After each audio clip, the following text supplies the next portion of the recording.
লিপির রান্নাঘরে আজকে আবারও চলে এলাম রান্নার ভিডিও নিয়ে। তো দেখো আমি ফুলকপি দিয়ে কি বানিয়ে নিচ্ছি।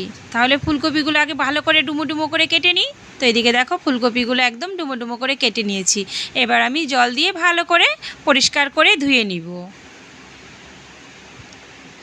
তো ধুয়ে নিয়ে এদিকে কড়াই বসিয়ে দিয়েছি। কড়াইতে আমি এবার দিয়ে দিব জল। তো জলটা একটু গরম হয়ে গেছে। এবার আমি ফুলকপিগুলো কেটে নিয়েছিলাম, সেই ফুলকপিগুলো আমি এর মধ্যে দিয়ে দিব, আর দিব সামান্য লবণ।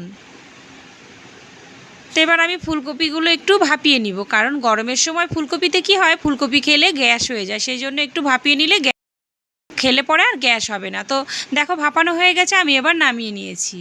আর আমি ফুলকপি আলুর তরকারি করব যেহেতু, সেই জন্য দেখো আলু ফুলকপি সব কেটে রেডি করে নিয়েছি। আর এদিকে মশলার মধ্যে দেখো আমি দিব কাজু, জারমগজ, আর এদিকে নিয়েছি কয়েকটি মাখনা। এগুলো একটু শুকনো খোলায় ভেজে তারপর মশলার সঙ্গে পেস্ট করে দিব।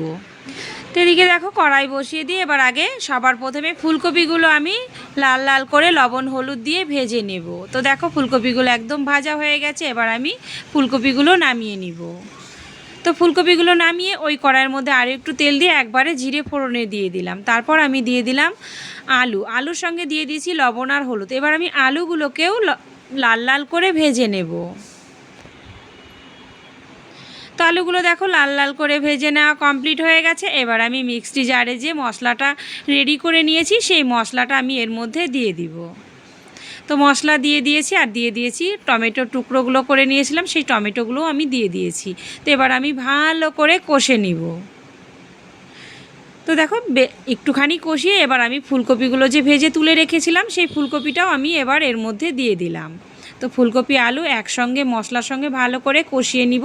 তো দেখো কষানো কিন্তু হয়ে গেছে, একদম সুন্দর কষানো হয়ে গেছে। এবার আমি দিয়ে দিব জল। তো জল বেশি দিব না, কারণ যখন আমি ফুলকপিগুলো ভাজতে ভাজতে কিন্তু অনেকটা সেদ্ধ হয়ে গেছে, আলুও অনেকটা সেদ্ধ হয়ে গেছে। তো এবার ফুটতে রেখে দিব। তো দেখো কত সুন্দর ফুটে গিয়েছে তরকারিটা। এবার আমি কি করব, সামান্য গরম মশলা দিয়ে তারপর আমি নামিয়ে নিব। তাহলে কত সুন্দর হয়ে গেল আমার গরম গরম ফুলকপি আলুর তরকারি।